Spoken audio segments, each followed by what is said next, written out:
One Lanka. Madakalapuwa පෝර්ති උපත්තු ප්‍රදේශයේ ස්ථාන දෙකක පුරාවිද්‍යා නාම්පුවර සවි කිරීමට වැල්ලවේලි පොලිසිය සහ පුරාවිද්‍යා දෙපාර්තමේන්තු නිලධාරීන් කටයුතු කිරීමට යාමේදී ප්‍රදේශවාසීන් ඊට විරෝධය දක්වා තිබෙනවා.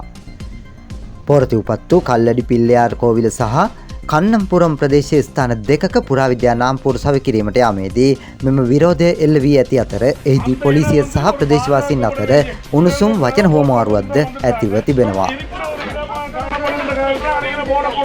ශ්‍රී ලංකාව පුරාම පුරාවිද්‍යා ස්ථාන වටිනාකමක් තියෙන ස්ථාන මාර්ග හඳුන්වලා දෙන්න බෝඩ් පලඳනවා. ඉතින් මේ බෝඩ් එක සවි කරන එකට ඔයාලා විරුද්ධත්වයක් පාන්න එපා. මොකද හේතුව ඔයාලගේ ඉඩකඩම් අත්පත් කරගන්නේ නැහැ. ඔයාලගේ ප්‍රදේශයේ ග්‍රාම නිලධාරිතුමන්ලා දැනුවත් කරලා ඔයාලා දැනුවත් කිරීම නොදැනුවත් වෙන්න තමයි ඔයාලා මේකට විරුද්ධ වෙන්නේ. බෝඩ් එක සවි කර කියලා ඔයාලට ඒකෙන් අගතියක් වෙන්නේ නැහැ. මේ මාර්ගයේ මේ ප්‍රදේශයේ පුරාවිද්‍යා වටිනාකම් තියෙන ස්ථානයක් තියෙනවා කියලා හඳුන්වලා දෙන්න තමයි මේ බෝඩ් එක සවි කරන්නේ. තමයි ඔය ඉතිස් මාර්ගයක මම කතා කරා. හරිද? ඉතිස් මාර්ගයේ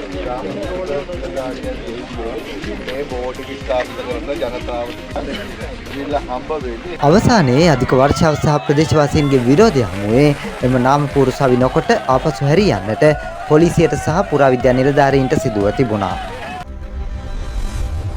දැන් නිවුස් වන් ලංකා Facebook, WhatsApp සහ TikTok සමාජ මාධ්‍ය තුලින් ඔබට වඩාත් සමීපයි.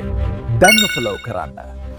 රට තොට පුවත් දැන් ඇසරු සැනින් ඔබ වෙත. News One Lanka today. True is soon.